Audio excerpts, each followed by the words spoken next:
Herr Helbing, wie lange wird es noch gehen, bis die künstliche Intelligenz menschliche Gehirne in ihrer Leistungsfähigkeit überrollt?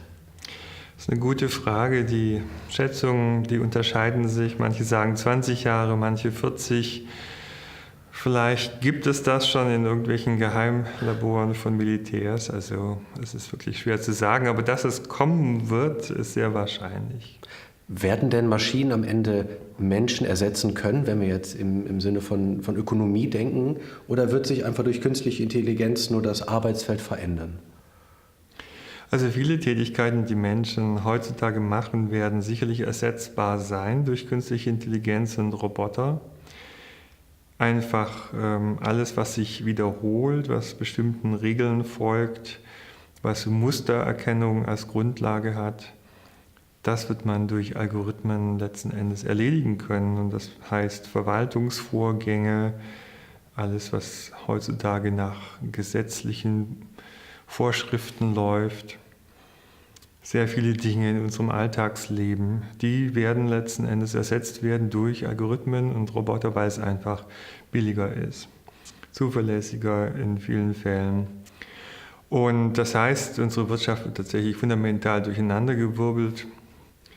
Natürlich konnte man Roboter so bauen, dass sie den Menschen vor allen Dingen ergänzen in ihren Fähigkeiten, dass sie also dort stark sind, wo die Menschen schwach sind und umgekehrt. Aber es gibt viele Leute, die einfach zeigen wollen, dass man quasi menschliche Roboter bauen kann.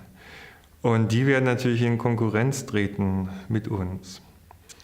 Nun ist es natürlich so, dass man sagen kann, ist doch schön, wenn die letzten Endes die schwere Arbeit abnehmen, gefährliche, schmutzige Arbeit, langweilige Tätigkeiten. Lassen wir es doch einfach die Roboter machen. Aber es stellen sich dann natürlich wirtschaftliche und gesellschaftliche Fragen. Ja, was passiert dann mit uns? Als die Pferde ersetzt wurden durch Autos, da hat die Pferdepopulation sich innerhalb von kurzer Zeit sehr verkleinert. Ja. Also es werden hier gesellschaftliche Fragen mit Sprengstoff zu verhandeln sein, in dem Sinne, dass man sich überlegen muss, wie werden wir in Zukunft noch leben, denn die meisten Roboter werden der Mehrzahl der Menschen nicht gehören, sondern einer sehr kleinen Zahl von Menschen, und die werden letzten Endes entscheiden wollen, was in dieser Gesellschaft und in der Wirtschaft passiert und wie. Das heißt, wir werden in die Gefahr kommen, unseren Job zu verlieren, unser Gehalt zu verlieren, unsere Mitbestimmung, die Demokratie. Das heißt, wir müssen uns jetzt eigentlich einmischen, um sicherzustellen, dass unsere Wirtschaft und Gesellschaft einen Rahmen bekommt, der in unserem Sinne ist, dass wir tatsächlich von dieser Technologie profitieren. Denn eigentlich soll es so sein, die Technologie ist ein Mittel, das der Ökonomie dient, aber die Ökonomie sollte der Gesellschaft dienen und nicht umgekehrt. Im Moment zeichnet sich aber genau das ab, dass der Mensch der Wirtschaft dienen muss und dass die Technologie die Entwicklung treibt, anstatt dass wir die Technologie einsetzen, um unsere gesellschaftlichen Ziele zu verwirklichen und die Menschheitsprobleme zu lösen. Sie haben in Ihrem Vortrag von der digitalen Ökonomie gesprochen. Was steckt dahinter? Das ist natürlich eine informationsbasierte Ökonomie, aber Informationen sind gewissermaßen nicht materiell und so gut wie unbegrenzt. Wir können sie auch auf sehr viele verschiedene Weisen verwenden. Das heißt, es gibt eigentlich beliebig viele Services und Businessmodelle, die vorstellbar sind, unbegrenzte Möglichkeiten, Chancen, Ressourcen, könnte man sagen. Wir müssen uns nicht mehr wie in der materiellen Welt um begrenzte Tortenstückchen schlagen, sondern wir könnten eigentlich alle davon profitieren. Wir könnten in dieser neuen Welt leben, die aus Ideen in gewissermaßen gebaut ist. Und uns könnte es allen besser gehen. Aber was im Moment passiert ist, dass man eigentlich die materielle Welt überträgt in die digitale. Man versucht also, diese digitalen Produkte und Services zu portionieren, zum Teil auch zu beschränken, also künstliche Knappheit zu schaffen. Und das ist eigentlich nicht im Sinn der Menschheit. Das verkennt eigentlich die größte Chance der Digitalisierung, dass wir eigentlich gewissermaßen im Überfluss leben können, wenn wir es nur schaffen, die materiellen Ressourcen besser zu organisieren, im Sinne einer Kreislaufwirtschaft und Sharing Economy, sodass die materiellen Ressourcen für alle reichen. Also es braucht eine Umorganisation des Geld-, Finanz- und Wirtschaftssystems in der Gesellschaft. Wir werden darüber reden müssen, wie werden in Zukunft Menschen Geld verdienen. Ich habe hier den Vorschlag der Investitionsprämie gemacht, also Crowdfunding für alle, ein demokratischer Kapitalismus, wo die Zentralbanken Geld erzeugen, das auf unsere Konten überwiesen wird, aber nicht für unseren eigenen Konsum, sondern um dieses Geld an Leute mit Ideen und Erfindungen und mit Engagement zu geben. Leute, die sich einsetzen für die Umwelt, für soziale Fragen, für die Weiterentwicklung unserer Nachbarschaft, unserer Städte, unserer Welt. Also wir würden dieses Geld an die Leute verteilen, die das machen, was wir richtig und wichtig finden, mit anderen Worten. Und jeder hätte da sozusagen gleich lange Hebel, gleich lange Spieße. Also wir hätten demokratisches Mitbestimmungsrecht bei Investitionen.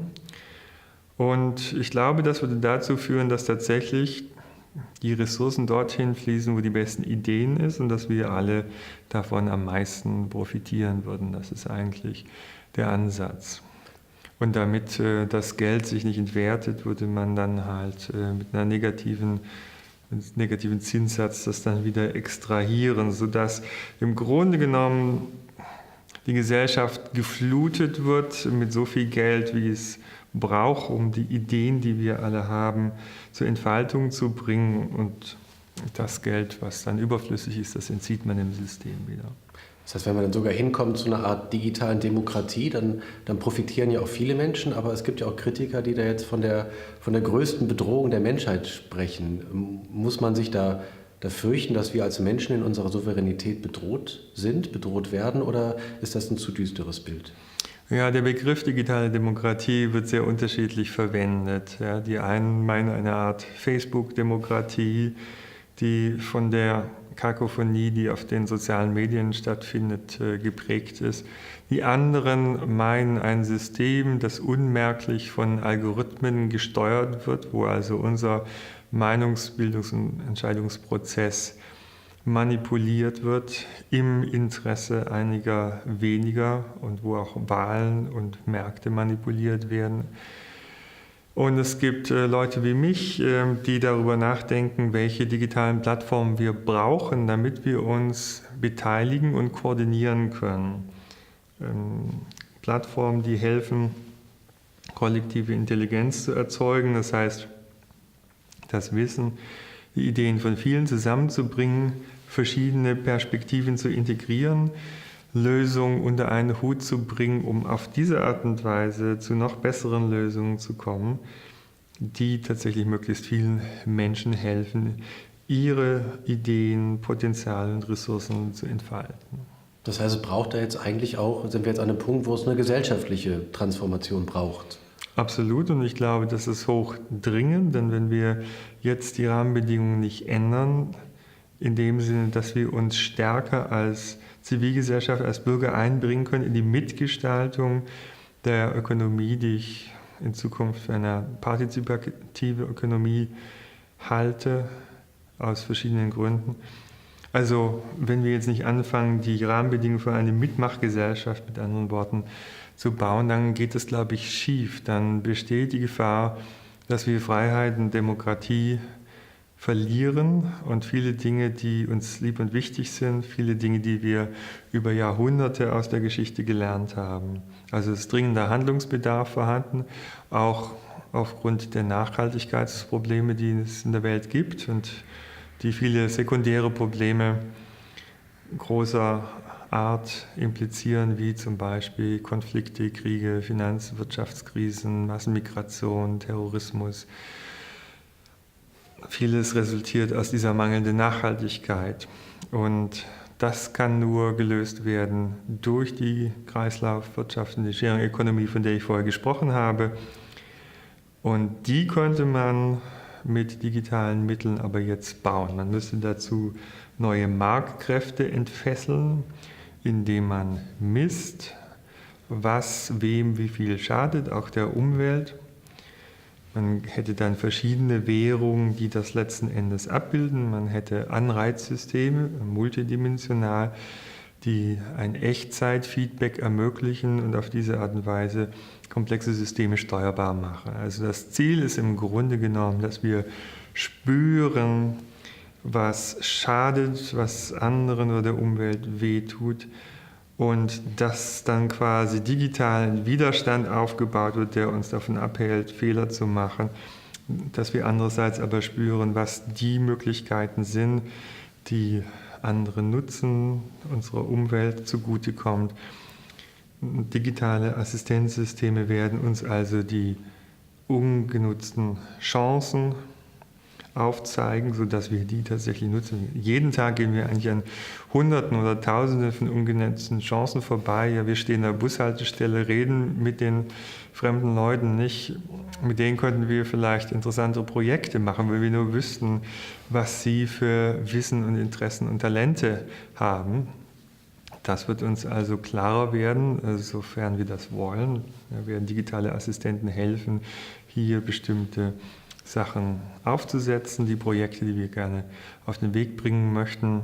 Andererseits werden sie uns schützen vor Missbrauch und Ausbeutung, Manipulation. Dahin müssen wir zumindest kommen. Und dann werden wir eigentlich in einer Welt leben, in der wir frei sind, alles zu tun, was wir möchten, solange es anderen nicht schadet. Ja? Und es wird also eigentlich beliebig viele Möglichkeiten geben, die Messung von diesen Auswirkungen unseres Handelns und die Bepreisung dieses Feedback, dieser Widerstand, über den ich gesprochen habe, das wird letzten Endes diese Herrscher an Gesetzen ersetzen, die wir heutzutage haben. Wir werden uns einigen müssen über die Grundwerte dieser Gesellschaft, die im Grundgesetz und der Verfassung in der Regel ganz am Anfang stehen, und die müssen wir einbauen in die Funktionsweise der digitalen Systeme. Und dann kommen wir dahin, dass diese Systeme uns helfen, unsere Ziele tatsächlich zu erreichen. Also die Erreichung dieser Werte auch sicherstellen und fördern. Heutzutage haben wir aber eine Situation, wo im Grunde genommen Kapitalismus, Demokratie sich zum Teil gegenseitig bekämpfen, weil sie auf verschiedenen Werteprinzipien beruhen. Die Technologie bekämpft auch die Demokratie, weil die demokratischen Werte nicht in die Technologie angebaut sind. Also das kann auf die Dauer nicht gut gehen, und wertesensitives Design ist eigentlich der Ansatz, der diese Probleme lösen würde. Dann hat man auch nicht dieses Problem, dass man 20 Jahre später mit irgendwelchen Gesetzen Entwicklungen einzuzäunen versucht und in den Griff zu bekommen versucht, die geschehen sind, natürlich mit viel zu viel Verspätung und dann großen Klagen seitens der Industrie, die dann Geschäftsmodelle womöglich aufgeben müssen, in die sie viel Geld investiert haben, wenn von vornherein klar ist, worauf es ankommt. Unsere Werte müssen in der Technologie eingebaut sein, sodass sie sichergestellt werden. Dann treten diese Probleme gar nicht erst auf. Wunderbar. Herr Helwig, vielen lieben Dank fürs Gespräch. Sehr gerne. Wunderbar. Vielen lieben Dank.